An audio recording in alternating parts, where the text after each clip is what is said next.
ngize umugisha wo guhabwa n'Imana bene data iri jambo kugira ngo turisangire. Munyemerere dusenge hanyuma turivugaho gato cyane, naho ubundi ho kuganira bizahoraho, kandi tukiri muri uru rugendo tuzahora dushaka ibyo abantu bakungurana kugira ngo ubwami bw'Imana tubuhirimbane tuzanabugeremo.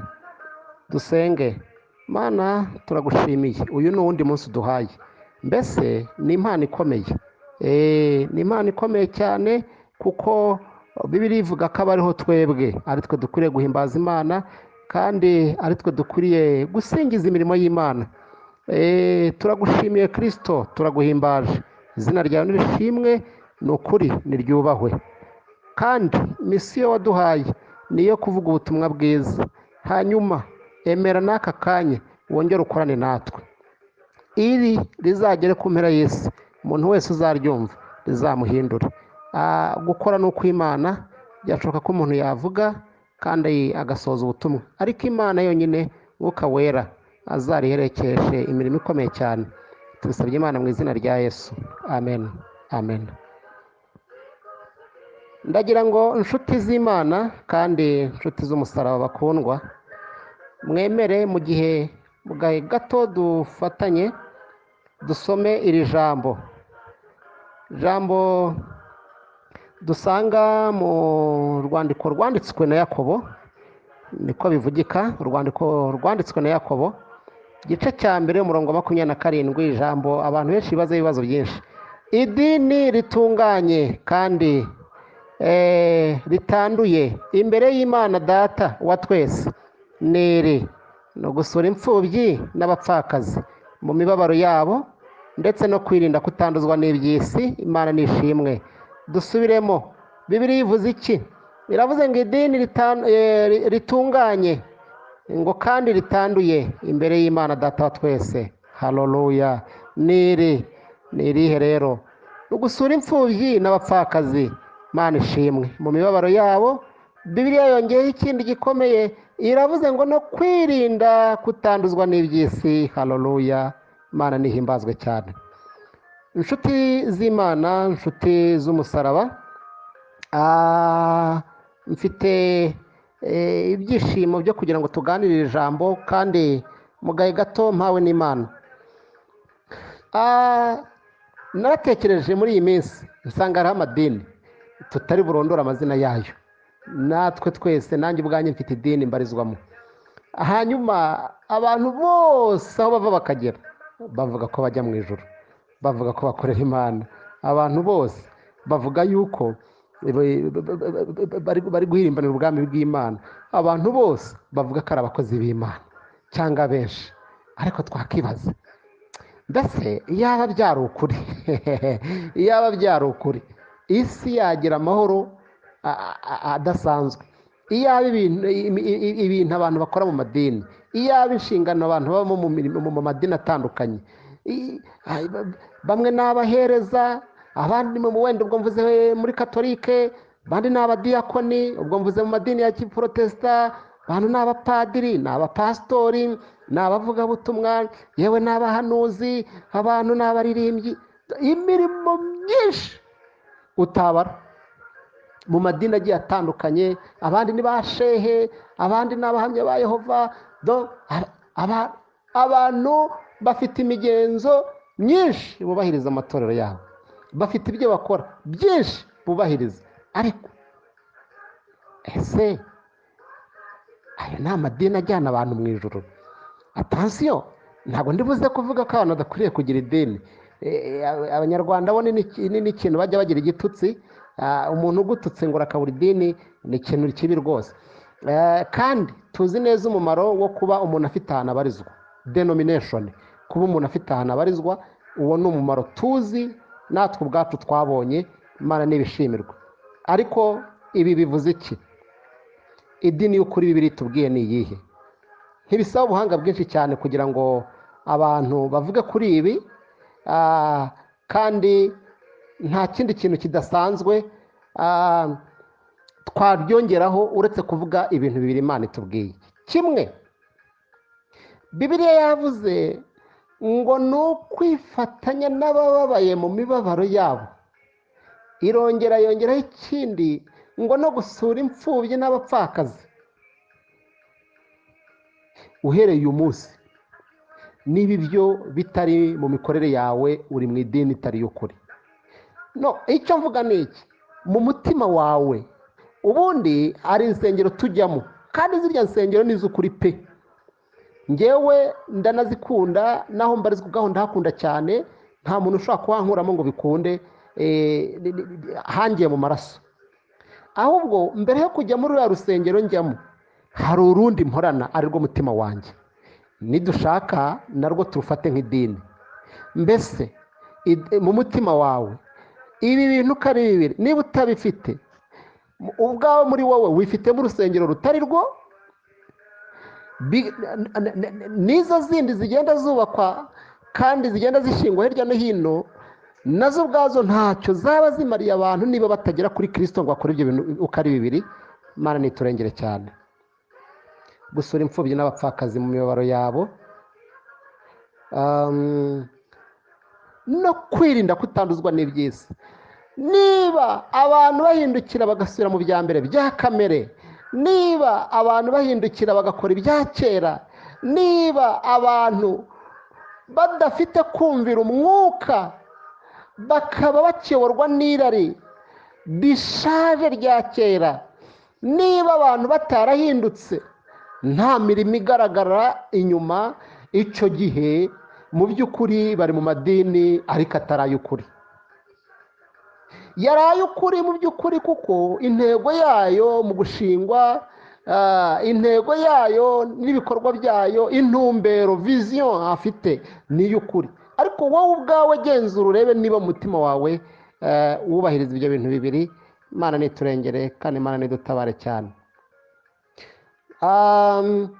Abantu rero bashobora kugira ngo ahari icyitwa abafarisayo n'abanditsi ni ikindi kintu gikomeye bajya bumva wenda mu mateka bigishwa, ariko nabo babaga bazi ko bari gukora ibintu byiza. Yesu Kristo yabavuzeho, avuga ukuntu bakora ibintu byose bagerageza kubigaragaza mu buryo bw'ishyaka ry'umubiri, ariko mu by'ukuri nta bwami bw'Imana bamerita. Yabavuzeho kenshi, ndetse bagiye badahuza ibintu bitandukanye. Sindi buvuge iyo nyigisho, yazaba iyindi ukwayo. Imana iturengere cyane, kandi Imana yo mu ijuru idutabare. Aravuga rero, igihe kimwe acira abantu umugani, arababwira ngo ariko ibi mubitekereza muti? Habaye umuntu wari ufite abana babiri, asanga umukuru aramubwira ati, mwana wanjye genda uhingire uruzabibu rwanjye. Ntaramusubiza ati, ndanze. Maze hanyuma arihana aragenda. Se asanga uwa kabiri amubwira atyo. Ntaramusubiza ati, ndagiye data. Ariko ntiyajyayo. Muri aba bombi ninde wakoze icyose ashaka?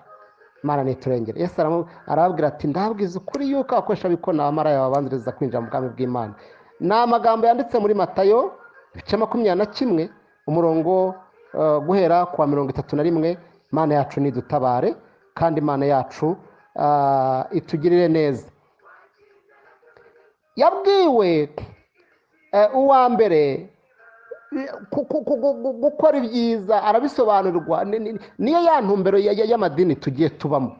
Abantu benshi bagiye bavuga ko babirimo, ariko bemera ko bagiye kubikora ariko ntibabikora. Babaye nk'uriya wa kabiri. Abantu benshi bagiye bavuga ati, nta kibazo, turaje turakwitabye mwami. Bajya no mu mirimo, barakora, barahirimbana, bakora ibishoboka byose, ariko baze kugaragaza yuko ni nka kwagukebwa Pawulo yavuze ko umubiri avuga ngo kumaze iki. Donc biza kurangira babaye nk'uyu wa kabiri, umubyeyi yatumye akamubwira ngo ndaje ariko ndagiye, ngiye guhingira umuzabibu ariko ntagende ngo awuhingire.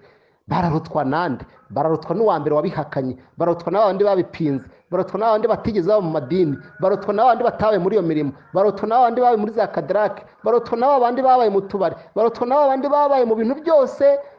Arafe bakavuga ngo noneho tumenye ko mu ijuru hari Imana kandi kizahana abanyabyaha, bakaza uyu munsi bakaba ari bo bari gukora umurimo w'Imana. abo rero ku munota wa nyuma nibo bazaba barabihakanye, barangiza bakabona ubwami bw'Imana kuko baje, kandi uje bwa nyuma agakora neza arangana n'uwaje mbere nawe agakora neza, ndetse ahubwo araruta uwaje kera ntakore neza.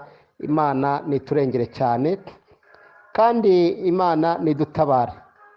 Idini y'ukuri, idini itunganye, idini nyayo abantu bashakishije ntibayibone, idini itarimo ikinyoma, idini itabeshya, idini yo gukurikira, idini yo kuyoboka. Rimwe ni ukwifatanya n'ababaye mu mibabaro yabo, kabiri ni ukwirinda kutanduzwa n'iby'isi. Niba ucyanduzwa n'iby'isi, niba ukiri mu ngeso za kamere, ukaba ugisambana, ukaba ukinywa ibisindisha, ukaba ukiri umugambanyi, ukaba ukiri umugome, ukaba nta rukundo ukigira, ndakurahiye ntabwo ufite inzira. Idini ujyamo ikujyana mu ijuru si iy'ukuri. Idini y'ukuri Bibiliya yitweretse, Imana yacu niturengere. Bibiliya itubwira iki? Iratubwira ngo nibwo nzaberurira nti sinigeze kubamenya, nimwumve imbere mwa nkozi z'ibibi bimwe. Byanditse muri Matayo 7 umurongo wa 22 kugeza ku 23. Ngo ni igihe ngo benshi ngo bazamubaza ngo kuri uwo munsi ngo bati ngo mwami ngo twahanuraga mu izina ryawe, ngo twarirukanaga abadayimoni mu izina ryawe, ngo twakoraga ibitangaza byinshi mu izina ryawe. Twari mu madini. Nicyo bivuze, twari mu madini. Nari ndi mu mubangirikani, nari ndi muri adeperi, nari ndi mu nkuru nziza, nari ndi mu bahamya, nari ndi mu badive, nari ndi mu bakatolike, nari shehe, nari umushumba, nari revera, nari umudiyako, nari abacada. Hanyuma ngazababwira ngo hereye kera sinigeze kubamenya. Ababwira ngo nimugende nimumve imbere mwa nkozi z'ibimwe. Mana nidutabare cyane. Abantu bibwiraga bavuga ngo ni abakozi b'Imana, bagahinduka ahubwo none bikarangira ari iki? Ari inkozi z'ibibi. Ibyo bavugaga ko ari ibyiza bakora kandi ko ari iby'umurimo w'Imana, bikarangira ahubwo ari byari iby'ubukozi bw'ibibi. Imana niturengera. Idini y'ukuri, idini nyayo, idini ijyana abantu kuri Kristo, idini ijyana abantu mu ijuru, idini itanduye, idini umuntu wese akwiriye kuyoboka. Rimwe ni ukwirinda kutanduzwa n'iby'isi. Haleluya. Ni ukwirinda ikibi n'igisa nacyo. Mana ishimwe. Ni ugukiranuka, ni ugukomeza inzira watangiye. Mugani wa muririmbyi mwiza waririmbye akavuga ngo komeza inzira watangiye. Ni ukugendera mu nzira y'ukuri, ni ugukora iby'Imana ishima, ni ugukora iby'Imana ishaka. Mana ishimwe. Ikindi ni ukugira urukundo. Bibiliya ikagaragaza itegeko rikomeye kuruta ayandi yose, niri ikavuga ngo ni urukundo. Mana nihimbazwe. Gufasha abantu bababaye, kwifatanya n'abababaye. Abantu ntibakita ku bantu, byararangiye. Umuntu arabora, kabura ubuvuzi, kabura ibyo kurya, kabura ibintu byinshi, abantu bakabireba bakamera ayiwe. Mana niturengere. Kandi abantu baba mu madini, mbese ubu abantu bose baba mu madini hakaba hakigaragara umuntu ufite inzara, hakaba hakigaragara umuntu wishwe n'imibabaro mu buryo butandukanye yabuze gihumuriza. Nuko abantu bari mu madini atari ay'ukuri bavuga ko bazi Imana, bavuga ko bari mu madini y'ukuri, ariko si byo, ntabwo ari ay'ukuri. Bavuga ko bafite muri bo inzira z'igisiyoni, ariko si byo. Wa muririmbyi araririmba aravuga ngo bavuga ko bazi Imana, ngo ariko ikintu gikomeye giteye ubwoba, imirimo yabo irabihakana. Imana niturengere. Ubugambanyi buriho, ibibi byose biriho, ubugome bwose buriho, ubwicanyi, ibibazo bituruka ku byaha abantu bakora n'ibindi bitandukanye. Abantu bagenzure barebe niba bari mu madini y'ukuri. Imana iturengere. Cyitonderwa, amadini afite umumaro ukomeye cyane. Amadini ni ingenzi, amadini ni ngombwa, ariko abantu se muri bo ubwabo ubundi bubatse amadini bwoko ki mu mutima? Insengero ubwabo mbere na mbere mu mitima yabo bafite ni bwoko ki? Imana nidutabara. Mbese usobanukiwe idini y'ukuri? Umenye yuko ukwiriye kwirinda kutanduzwa n'iby'isi, hanyuma warangiza ukifatanya nawe mu mibabaro yabo, ukagira urukundo rwa mbere. Imana niturengere. Imana yacu nidutabare cyane. Byumvikane ko tutavuga nk'aba bandi bayobye bavuga ngo abantu ngo bajye kuri televiziyo no kuri radiyo ngo bumve ijambo ry'Imana ngo birahagije ntibajye mu nsengero. Hari icyo biri bivugaho, ikavuga kurushaho gukumbura gutera no kwera, ikavuga ukuntu ababiri baruta umwe. Umwanditsi w'imigani yarabivuze, iyo abantu begeranye baratyazanya. Iyo abantu begeranye umwuka w'Imana hari ukundi kuntu imbaraga bazitizanya, hari ukundi kuntu abantu bahemburana. Ni ngombwa ko abantu bajya mu madini, ni ngombwa ko abantu bajya mu matorero, ariko se mu by'ukuri ubasha kumva yuko aho ngaho ujyayo ariko ukaba nanone mu idini y'ukuri ariyo biriya bintu bibiri by'ukuri twasomye muri rwa rwandiko rwanditswe na Yakobo igice cya 27. Imana ni umugisha. Fata icyemezo dusengane. Imana data twese mwiza, iri jambo umuntu wese uryumva rimuhindure kandi rimuhe umurongo mushyashya, hanyuma abe mu idini ye no mu itorero rye, kuko bidufitiye umumaro mwinshi, ariko kandi amenye ibintu bibiri bigize idini y'ukuri. Urakoze kumvishe gusenga kwacu, mu izina rya Yesu umwami wacu dusenze Imana data, amen.